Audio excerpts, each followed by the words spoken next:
Bonjour à tous. Nous allons procéder à l'appel. Madame Birguin, s'il vous plaît.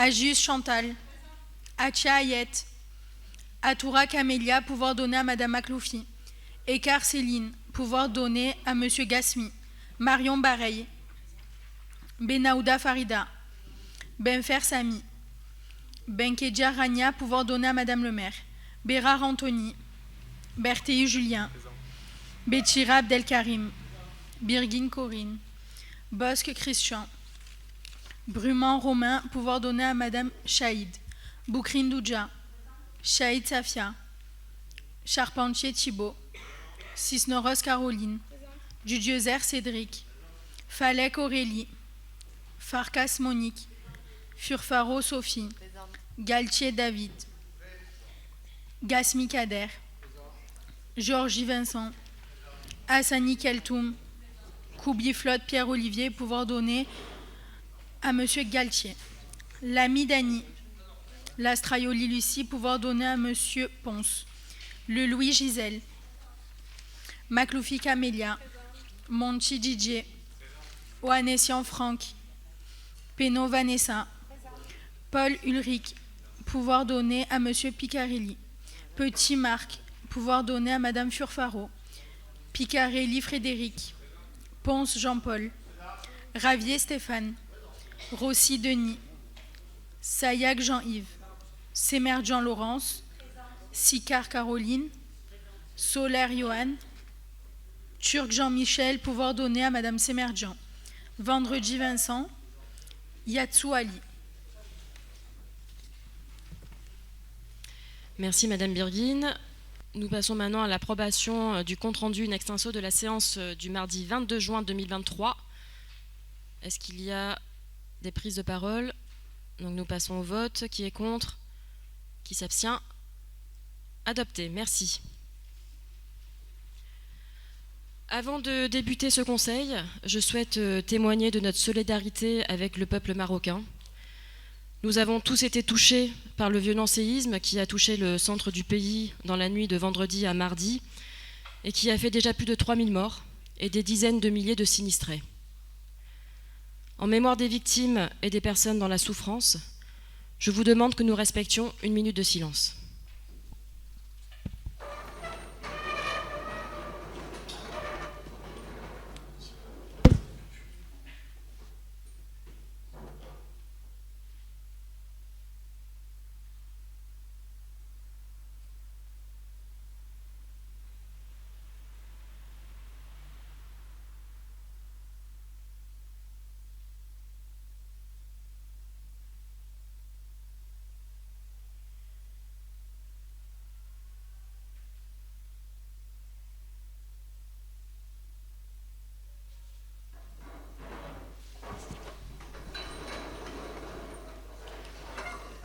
Je vous remercie.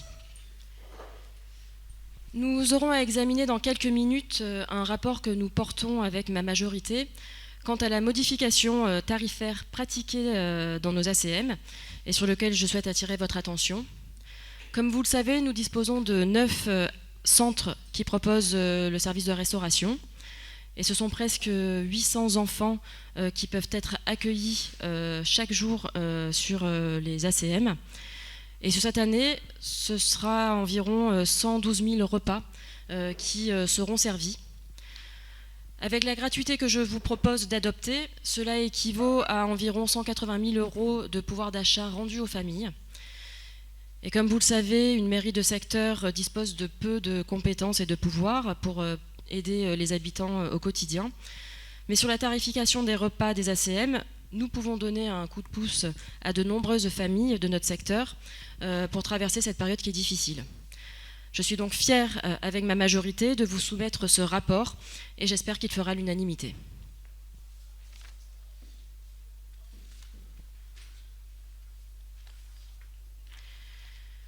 Je vais donc vous faire lecture de ce premier rapport.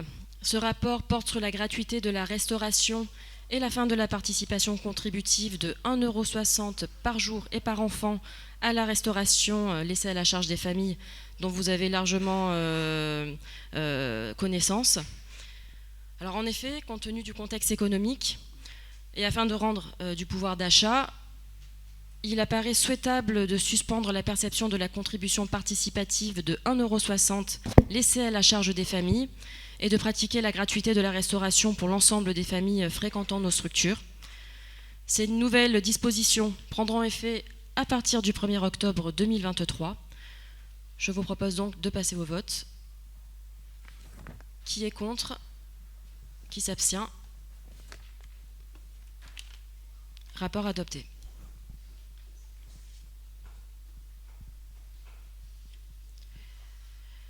Nous passons maintenant au rapport suivant. Je vous propose que sur les 16 rapports suivants, donc du rapport 90 jusqu'au rapport... au rapport 75 jusqu'au rapport 90, que M. Galtier vous présente en global ces rapports, puisque tous ces rapports concernent des garanties d'emprunt. Et bien évidemment, nous procéderons au vote sur chacun des rapports. Oui. Merci, M. Galtier. Bien, Madame le maire. Pour les 16 rapports suivants, donc, nous sommes consultés dans le cadre de plusieurs garanties d'emprunt au profit de la société Solia Méditerranée et l'OAPH Habitat Marseille-Provence, ex-Marseille-Provence Métropole, pour financer l'acquisition, l'amélioration des logements sociaux situés sur notre secteur. Pour ces opérations, la banque prêteuse est la Caisse des dépôts et de consignation et l'obtention de ces prêts subordonnés à l'octroi d'une garantie d'emprunt conjointe de la ville à 50% et de la métropole, ex-Marseille-Provence, à 50% également. Et donc, Madame le maire, je vous demande de mettre ces rapports aux voix que je peux détailler au fil de l'eau, si vous le souhaitez. Merci Monsieur Galtier. Donc effectivement, si vous pouvez appeler à voter sur les différents rapports en précisant l'adresse. Merci. Très bien. Pour ce premier rapport, donc c'est pour la direction générale adjointe, maîtriser les moyens, la direction des finances, garantie d'emprunt. Il s'agit de l'acquisition et de l'amélioration d'un logement social dans le 14e arrondissement Les Marronniers. Le prêt est destiné à financer l'acquisition et l'amélioration d'un logement social situé boulevard Louis Villecroze, résidence Les Marronniers dans le 14e arrondissement. L'emprunt porte sur la somme de 32 884 €, l'annuité étant prévue à 689 €. Et ce rapport aux voix. Merci Monsieur Galtier. Monsieur le sénateur.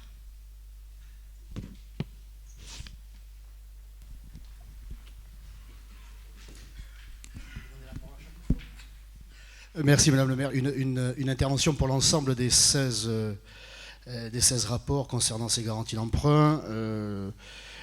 Écoutez, l'argent, comment dire,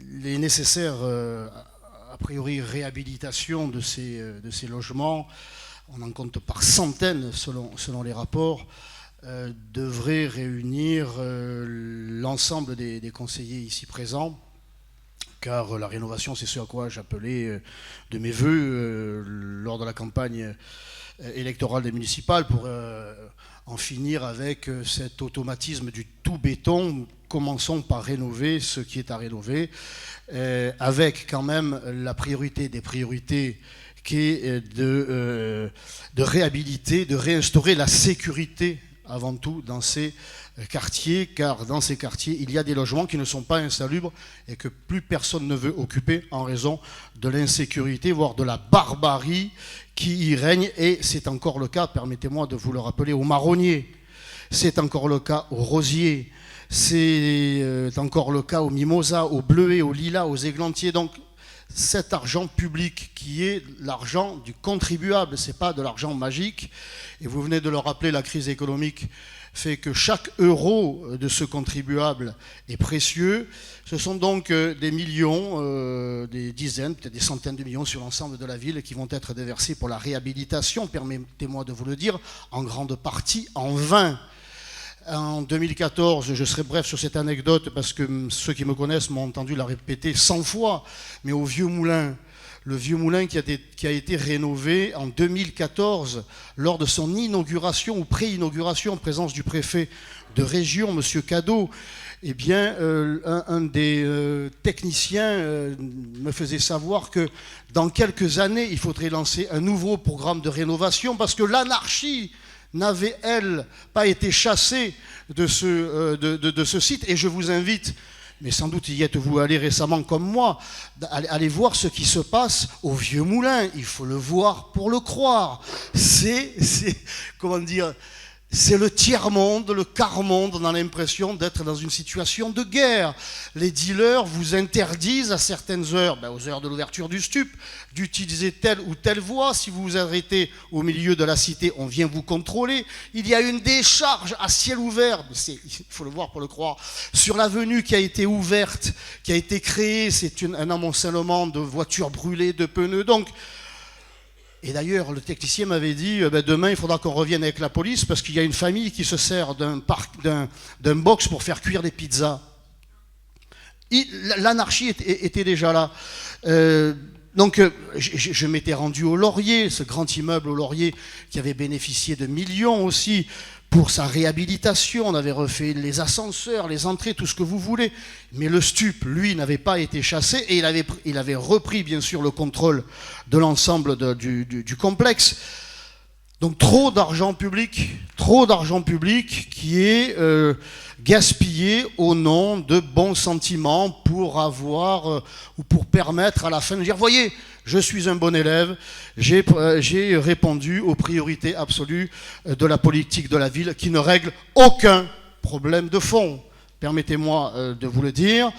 Preuve à l'appui, Rosier, qui a malheureusement fait parler, il n'y a plus que les épines, il n'y a plus aucun pétale, c'est 30 000 € au jour le plan stup sur la coque, et j'ai bien peur que l'acquisition, amélioration du logement social ne serve qu'à héberger dans les meilleures conditions les stups ou les clandestins qui y règnent en maître absolu. Vous qui avez l'oreille, Madame le maire, du ministre de l'Intérieur, eh bien, faites-lui enfin comprendre qu'il faut mettre les moyens, pas seulement à lui, mais à d'autres, mais on ne va pas développer le sujet, on le fera peut-être au conseil municipal, que de repeindre la façade, ça n'a jamais résolu les problèmes qui se trouvent derrière. Donc moi, je me fais le porte-parole, mes amis et moi-même, nous faisons le porte-parole de ces contribuables qui en ont assez d'être tondus pour des opérations qui ne servent à rien. Merci de m'avoir accordé la parole et je n'y reviendrai pas. Merci Monsieur le Sénateur, et effectivement, comme vous dites, j'ai eu l'oreille attentive du ministre de l'Intérieur puisque nous aurons bientôt un nouveau commissariat dans notre secteur, ce qui était nécessaire, utile, et effectivement, il faut que tout le monde maintenant apporte sa pierre à l'édifice concernant la sécurité. Monsieur Dudezer.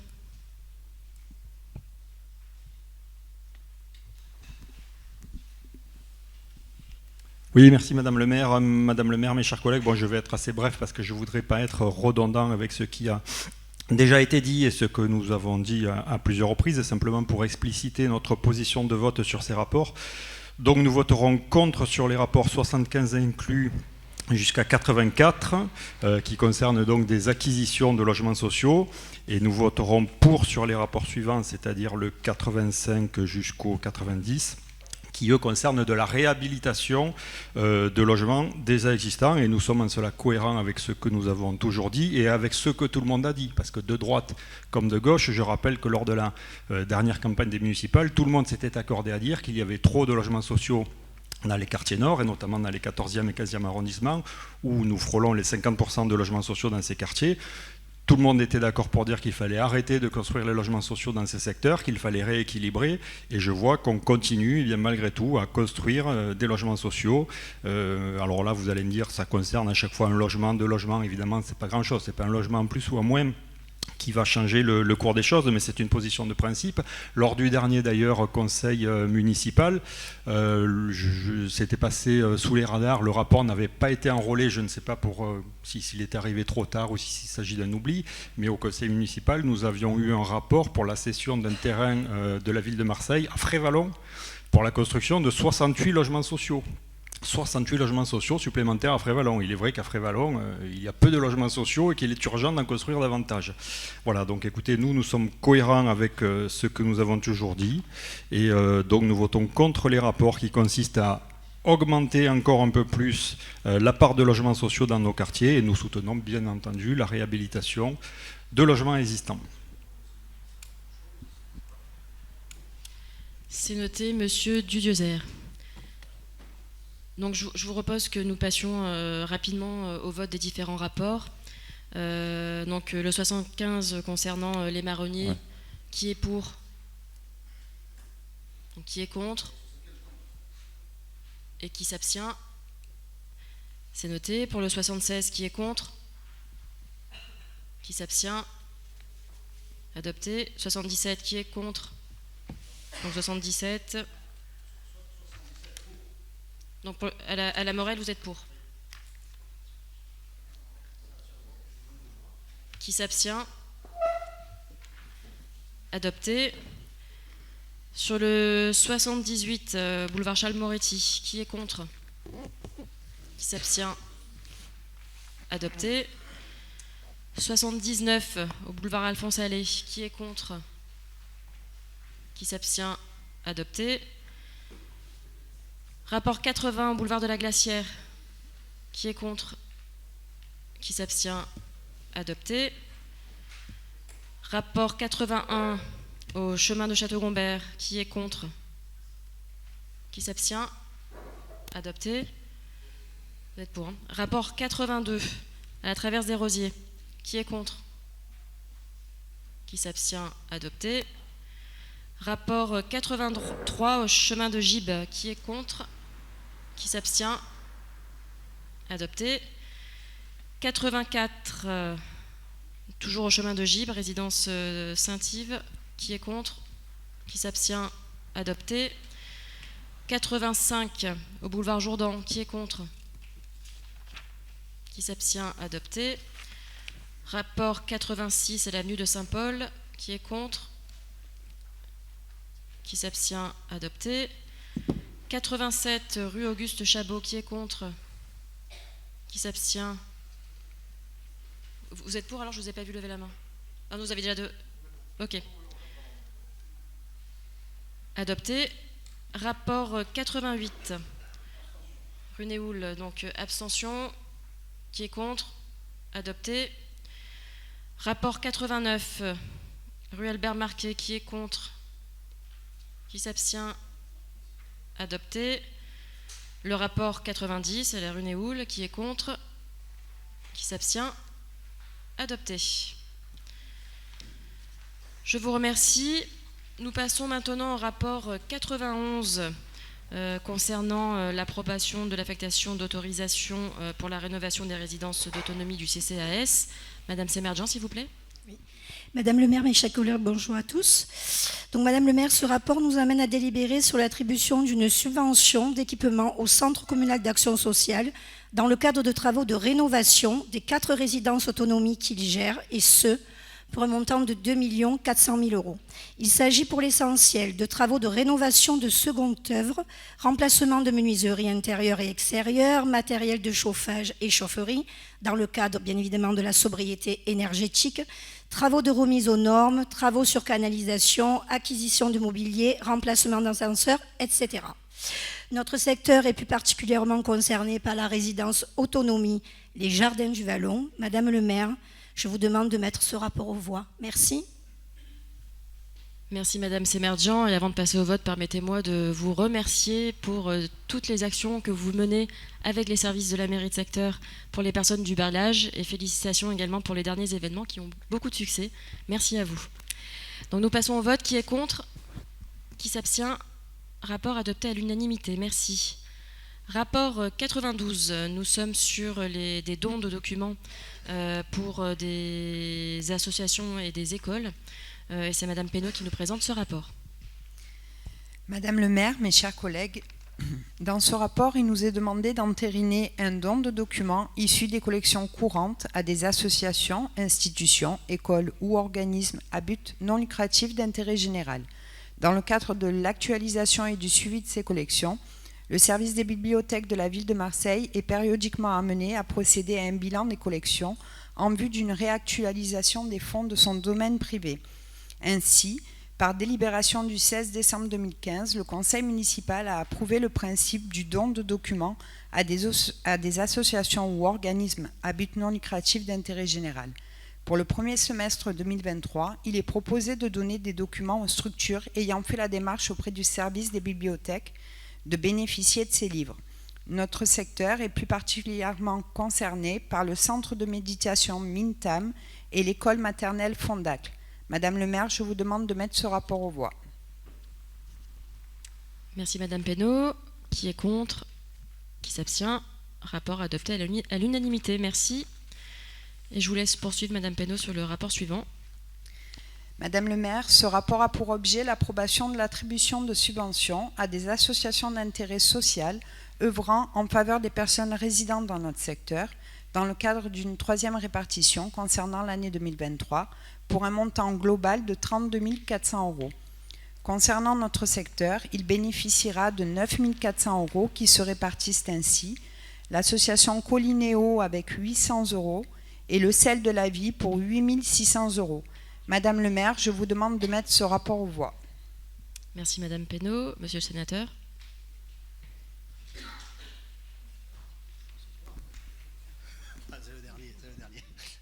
Merci Madame le maire. Simplement une explication quant à notre vote. Il sera une abstention. Nous connaissons tous l'action menée par Madame Bercé et son équipe pour Colinéo sur les hauteurs de la Batarelle pour préserver ce qui peut encore l'être de la bétonisation. Et si la présentation des subventions pour chaque association avait été séparée, nous aurions voté favorablement pour Colinéo et défavorablement pour le sel de la vie qui revient de rapport plus tard et dont je note qu'il perçoit 10 fois plus que Colinéo et un montant encore conséquent dans le rapport, dans deux rapports suivants. Donc ça sera une abstention en raison de notre non-soutien au sel de la vie, un soutien fort et depuis longtemps à Colinéo. Merci. C'est noté, monsieur le sénateur. S'il n'y a pas d'autre intervention, je vous propose de passer au vote. Qui est contre? Qui s'abstient? Le rapport est adopté. Merci.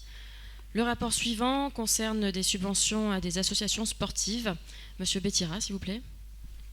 Madame le maire, mes chers collègues, ce rapport a pour objet l'approbation de l'attribution de subventions à des associations sportives dans le cadre d'une quatrième répartition concernant l'année 2023, pour un montant global de 427 700 €, ainsi que la correction du montant de la subvention attribuée à l'association olympique de Marseille Athlétisme, qui par ailleurs ne relève pas du 13-14. Concernant notre secteur, il bénéficiera de 95 500 € qui se répartissent avec l'association Boxing Club Saint-Jérôme pour un montant de 5 000 €, Rap & Box pour 3 000 €, le club athlétique Combertois pour 12 000 €, le football club de Fondacle des Olives pour un montant de 7 000 €, le football club loisirs Malplacé pour 12 000 €, Jeunesse Olympique Saint-Gabriel pour 14 000 €, les Danseurs du Sud pour 2 000 €, Marseille VTT Passion pour un montant de 2 500 €, les Minots de Marseille pour un montant de 11 000 €, le Sporting Club Frévalon pour un montant de 2 000 €, Système D Groupe pour un montant de 4 000 €, l'Union Marseille Basketball pour 1 000 €, l'Union Sportive des Cheminots Marseillais pour un montant de 13 000 €, l'Union Sportive des Tramways de Marseille pour un montant de 5 000 € et pour la dernière association, le Vélo Club Gombertois pour un montant de 2 000 €. Madame le maire, je vous demande de mettre ce rapport aux voix. Merci Monsieur Bétira et j'en profite également pour vous remercier ainsi que Madame Pénaud pour l'organisation du Forum des associations. Merci également à tous les services de la mairie de secteur où ça a été une belle réussite et merci aussi aux élus qui étaient présents lors de l'événement. Donc nous passons au vote. Qui est contre? Qui s'abstient? Rapport adopté à l'unanimité. Merci. Monsieur Bétira, je vous laisse poursuivre sur le rapport 95. Alors, ce rapport a pour objet l'approbation de l'attribution de subventions à des associations menant une action dans le registre de la prévention des ruptures éducatives et de l'entrée des jeunes dans les trafics et ce pour un montant global de 13 000 euros. Notre secteur est plus particulièrement concerné pour une subvention de 1 000 euros pour l'association Limicôte. Madame le maire, je vous demande de mettre ce rapport aux voix. Merci Monsieur Bétira. Qui est contre? Qui s'abstient? Le rapport est adopté. Merci. Nous passons au rapport 96 concernant la direction de la prévention et de la protection. Madame Furfaro, s'il vous plaît.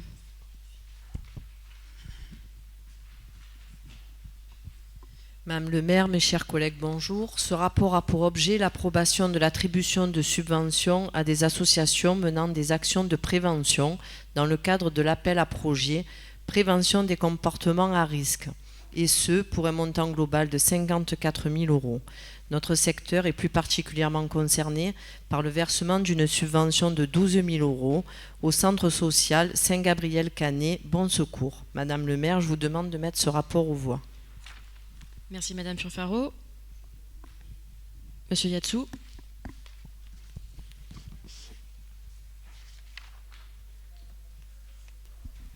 Merci, chers collègues. Ce rapport est l'occasion de faire un lien avec le drame que notre ville a vécu encore aujourd'hui. Et je souhaiterais avoir une pensée pour cette jeune fille victime du narcotrafic, décédée suite à une balle perdue dans son propre logement. Nous sommes tous consternés par cette nouvelle victime qui s'ajoute à tant d'autres dans des drames quasi quotidiens dans notre ville. Nous souhaitons adresser nos condoléances à sa famille, aux proches de la victime, ainsi qu'aux habitants de Saint-Thys. Face à cette violence intolérable, il ne doit y avoir aucune résignation. L'augmentation des moyens pour protéger les Marseillais et les Marseillaises doit se poursuivre en dehors des opérations de communication. Et en la matière, il me semble important également de souligner que l'approche de la lutte contre le trafic de drogue doit être globale. Et je souhaite aussi souligner l'action de la ville de Marseille dans le cadre des rénovations des écoles, parce que c'est là aussi où commence la vie, et que si on loupe cette étape, c'est aussi l'ouverture vers des drames. Pour ne citer que les travaux et équipements les plus récents, ce sont pas moins de 32 écoles sur notre secteur qui ont bénéficié de travaux et pas moins de 13 écoles qui ont bénéficié d'équipements modernes d'enseignement comme des tableaux numériques. Cet engagement, porté par le maire de Marseille, Benoît Payan, et toute la majorité municipale, produit des résultats visibles et change la vie de milliers de familles et de milliers d'élèves qui peuvent enfin aller à l'école dans des conditions dignes. Évidemment, il reste encore beaucoup à faire, tant le retard accumulé était vertigineux. Mais les résultats sont là et le travail sera poursuivi pendant tout le mandat.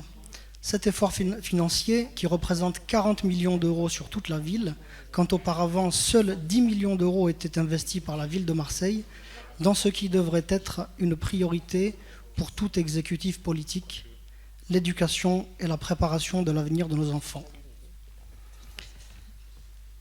Et nous sommes déterminés à continuer à y apporter notre contribution. Merci.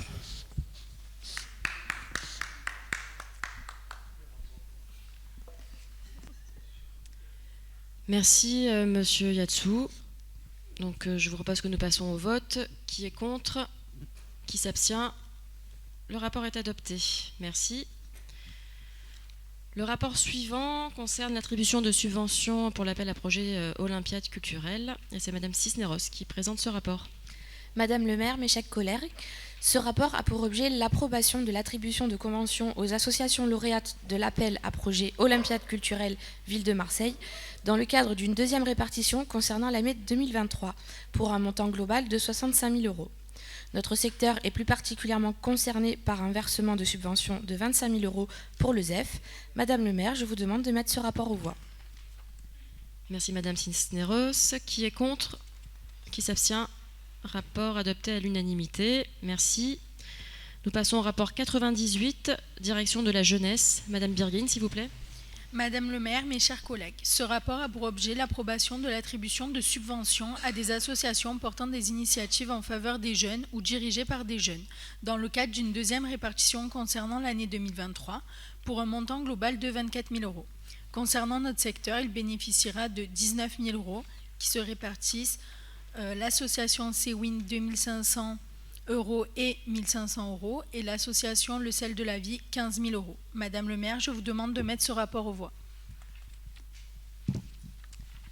Merci Madame Birguin et j'en profite également pour remercier l'association CWIN voilà, qui fait un travail remarquable pour l'emploi des jeunes sur nos secteurs ou qui ont permis effectivement à des jeunes de pouvoir partir en vacances. Monsieur le sénateur.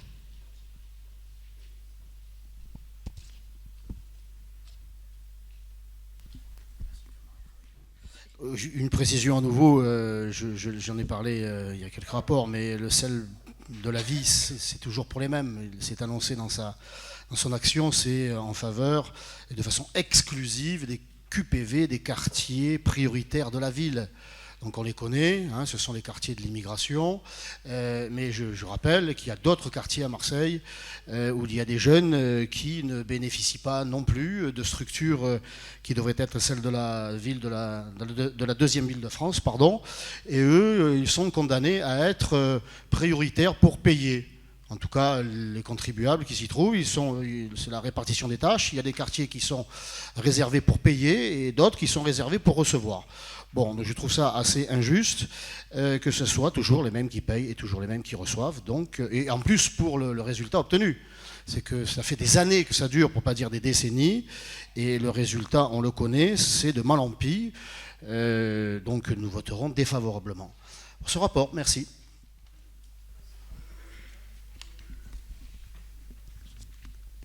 Madame Pénaud.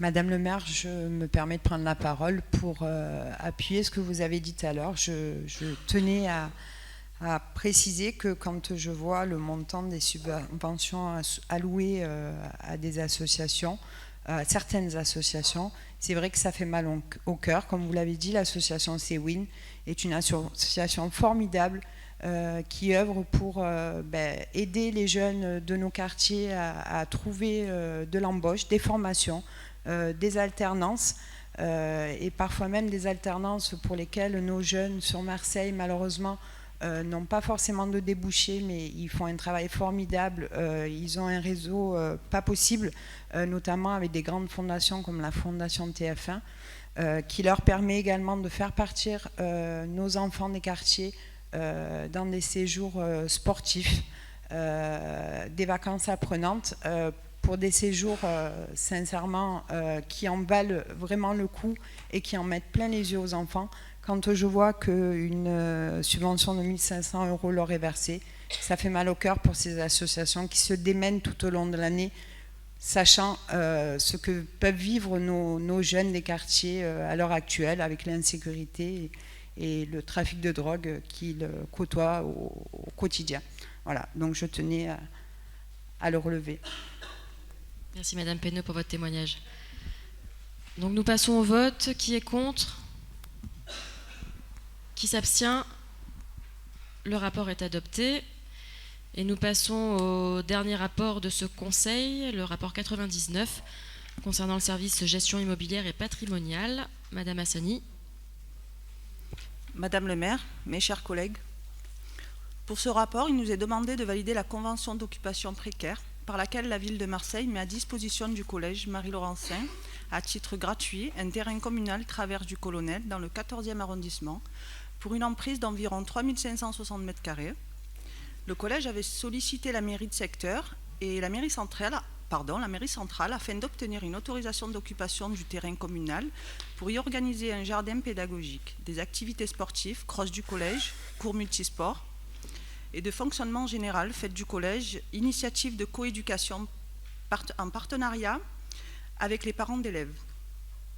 La convention porte pour la période de l'année scolaire 2023-2024 et sera reconductible expressément une fois pour l'année scolaire 2024-2025. Madame le maire, je vous demande de mettre ce rapport aux voix. Merci Madame Hassani. Et Monsieur le sénateur.